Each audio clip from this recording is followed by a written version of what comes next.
buenas tardes, gracias a todos ustedes y estamos aquí hoy con su host Rosemary Flores aquí en Rosemary Live TV. Quiero darle las gracias a todos ustedes por acompañarnos a hoy y para poder darle nuestras entrevistas a nuestros candidatos que se están lanzando para diferentes puestos del Senado, al Congreso, presidente de los Estados Unidos.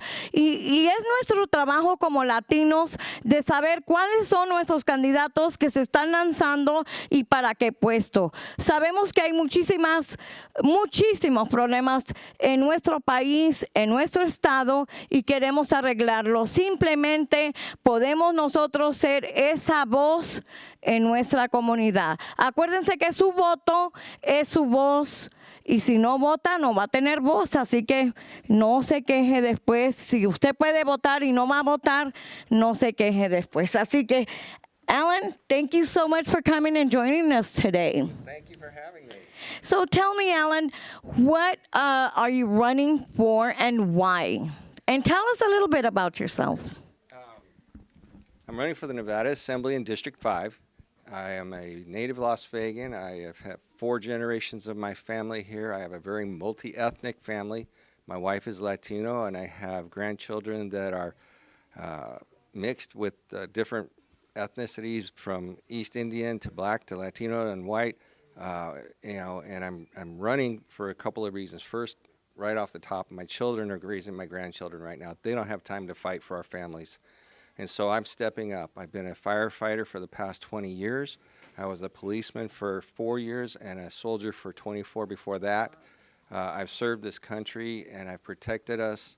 I've stood up for us on several different conflicts.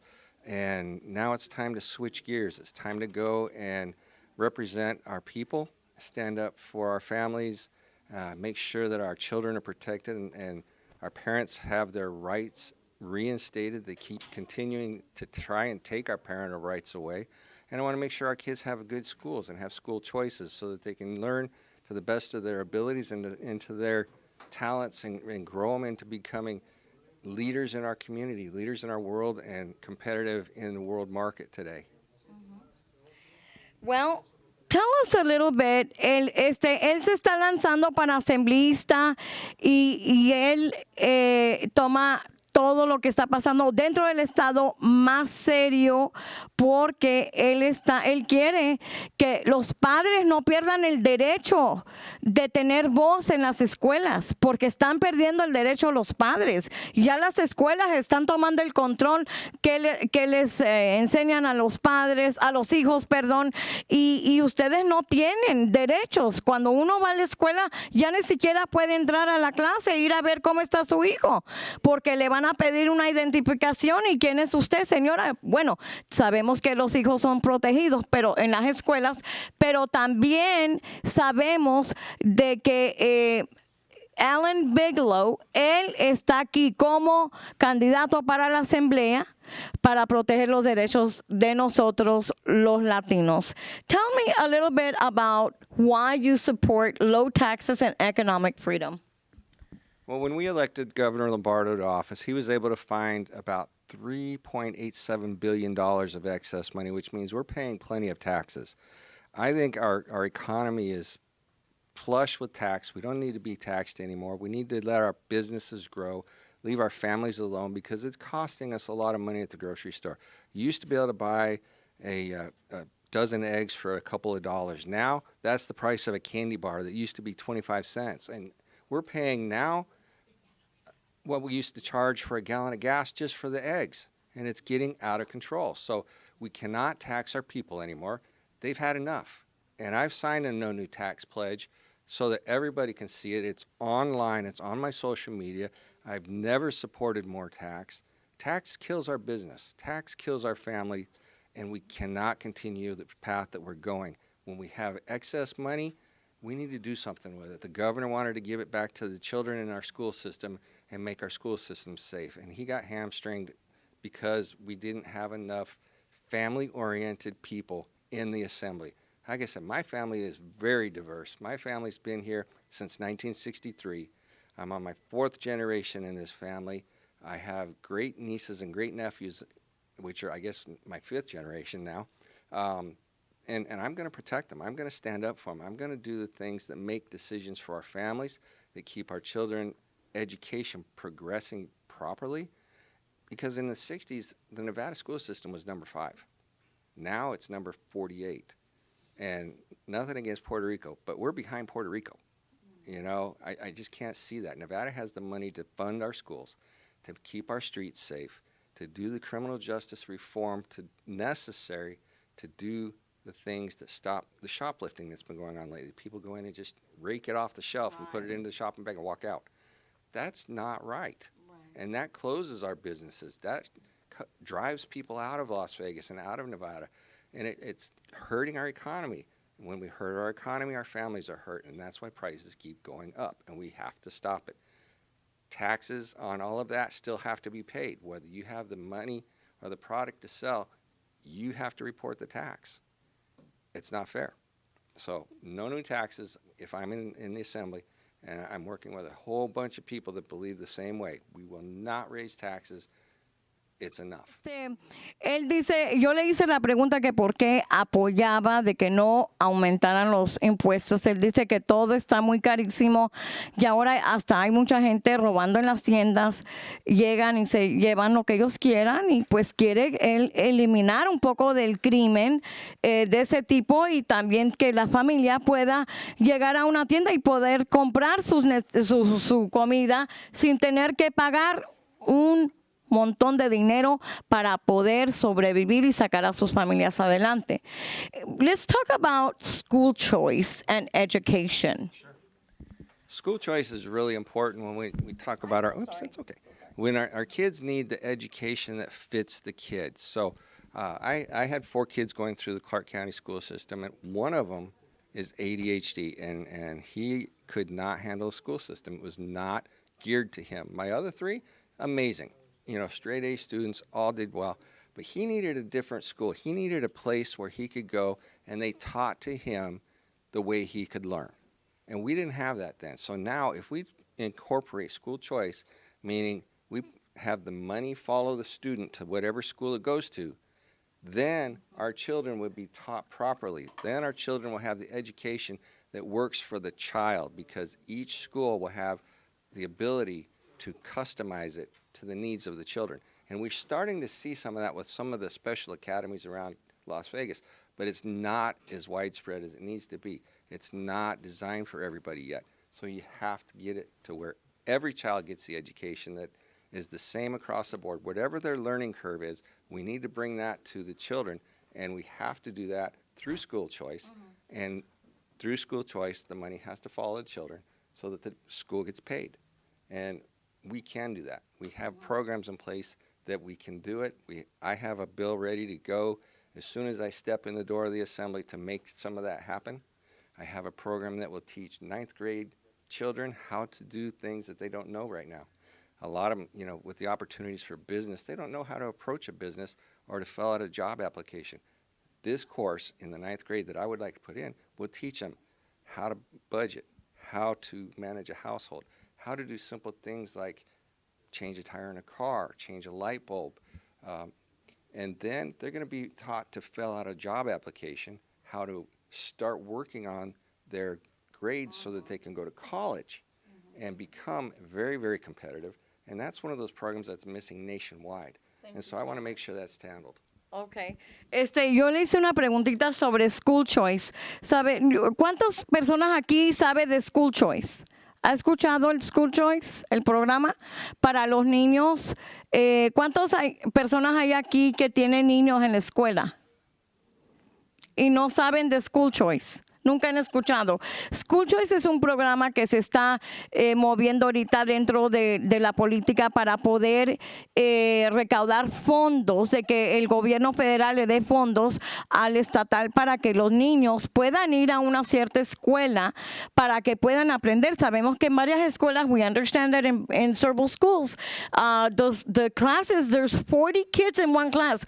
Hay niños hasta de 40 niños en una clase y los niños no están aprendiendo. sucediendo? Se están atrasando muchísimo y por eso quieren crear el School Choice para que los niños ya haya clases de 20, no 40, ¿ok? Y también pues él apoya ese programa y va a ver que las leyes de School Choice puedan pasar y para que él también pueda proteger a los niños en las escuelas. Let's talk about fund public safety. You know, I'm a firefighter, and so I see the needs that we have coming up with a lot of the firefighting equipment, a lot of the police equipment, a lot of the ambulances, and unfortunately, we're not getting the money in there that we need to get in there. Special situations, special units, for example, like the bomb squad that shows up all the time for different things. And I know they've been called out recently several times. They have to fund off of grants, and we can't maintain that. We can't keep that status going.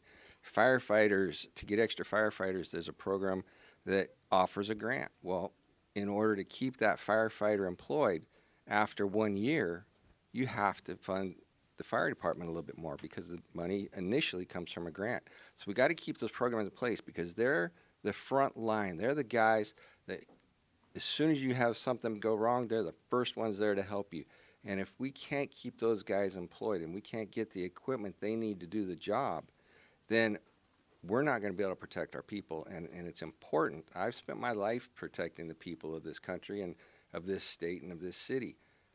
I've seen it firsthand when somebody didn't have what they needed. I've seen it when police cars are falling apart when they're going to a burglary or an assault in progress and they can't get there. I've seen it.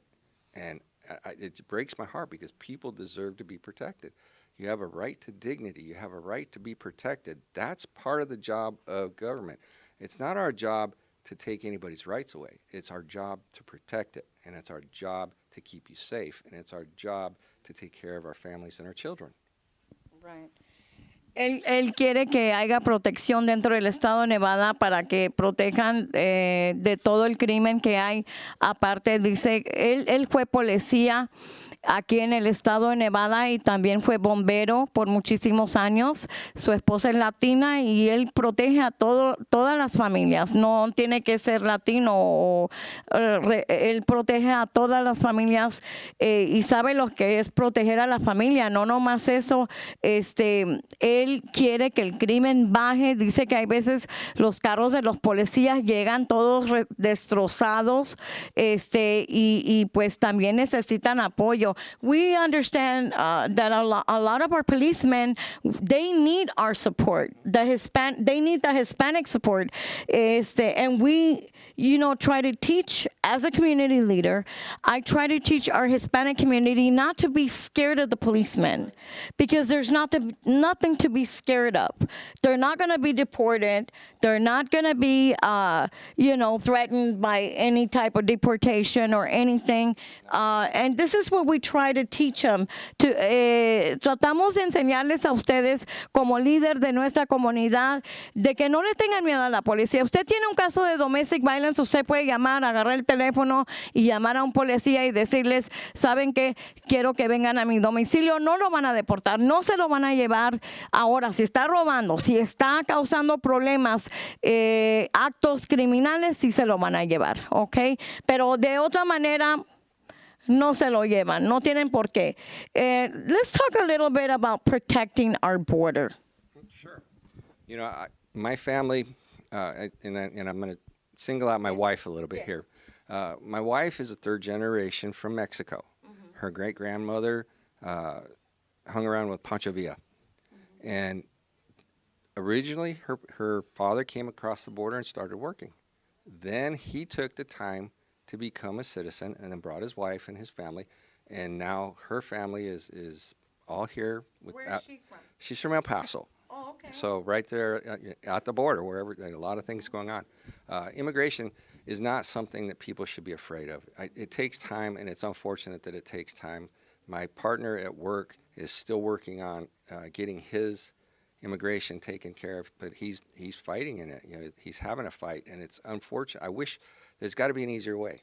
Unfortunately, Nevada is not in charge of that. I mean, there's ways to make things simple, but Nevada is not the regulating agency. It's a federal agency. When we see the border being attacked, and it's not all Latinos. I listened to the news this morning, and it was from Russia, from China, from Serbia, from Korea, and so many different countries. It's not just a Latino problem.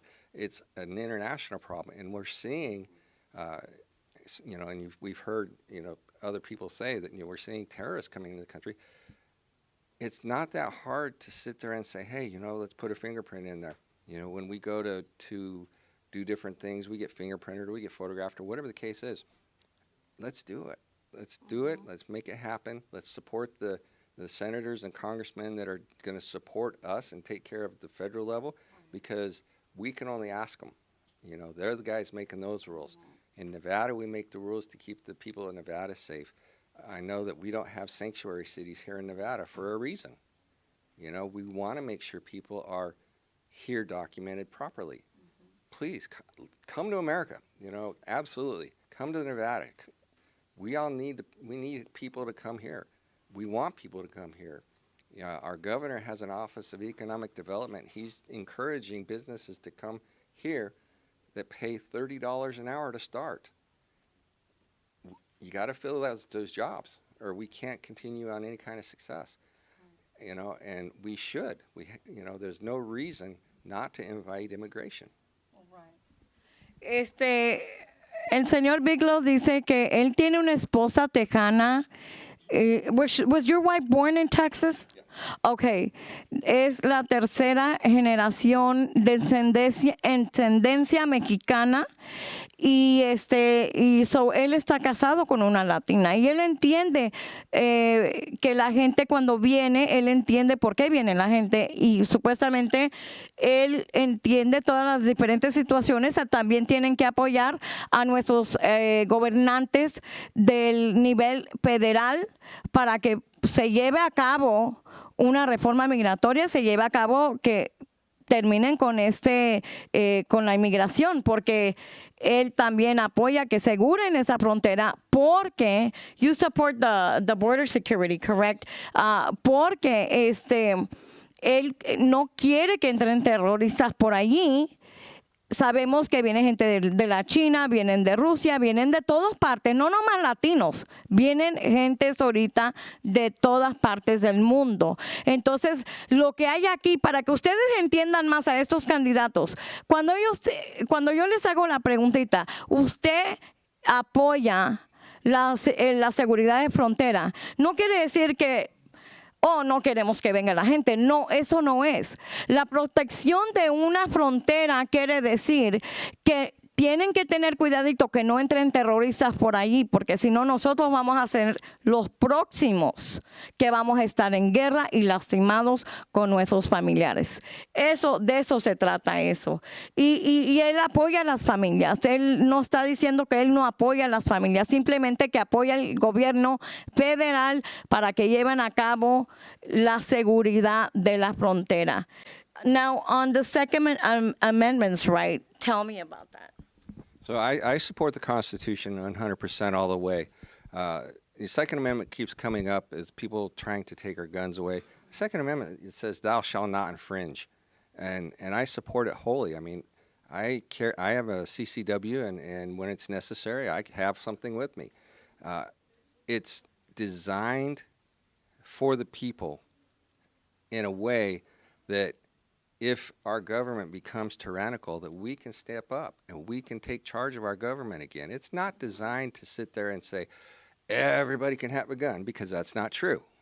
There are people that have had that right removed through whatever activity they've done. But the Second Amendment is on our constitutional right, and I support everyone's right under the Constitution, and I took that oath when I was 17 and I joined the Army. That's awesome.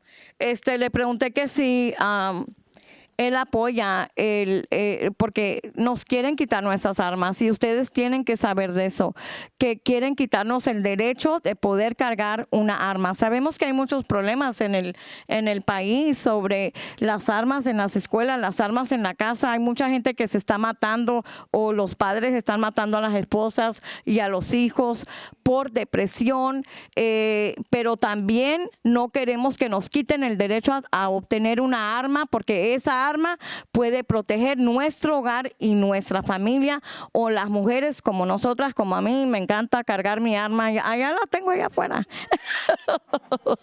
I told them I have a gun and it's out there, y no tengo permiso, para que sepan. ¿Cómo la ven? No, pero muy pronto ya voy a sacar el permiso. ¿Por qué? Porque a mí me encantan las armas. Yo soy tejana también, pero también acuérdense, soy latina, descendencia mexicana, así como la esposa del señor Bigelow, pero soy activista pro inmigrante y ustedes vienen primero y los demás vienen al último. ¿Cómo la ven, Yo lucho por los derechos de ustedes. Así que, tell us a little bit of how our community can reach out to you. I just threw a little something for our community in Spanish. I just told them that I'm a Latina too. I'm from Texas myself, third generation as well. I'm the daughter of a veteran. And so, oh, wonderful. And so tell us how our community can reach out to you. Él se está lanzando para asambleístas. Si usted quiere contactarlo, él le va a decir cómo. Telephone is 702-427-5656. And the website is votealanbigelow.com. And again, the telephone is 702-427-5656. I answer the phone usually till around 10 o'clock, and that's kind of my bedtime because I'm getting a little bit older. Él dice que ustedes lo pueden llamar a cualquier tiempo. No más muy tarde, pero pues lo pueden llamar. Y por favor no le pidan dinero, Tráiganlo a Vision Group, ¿ok? Entonces, yo quiero darle las gracias a nuestro público, a nuestras familias. ¿Por qué? Porque nuestras familias vienen primero.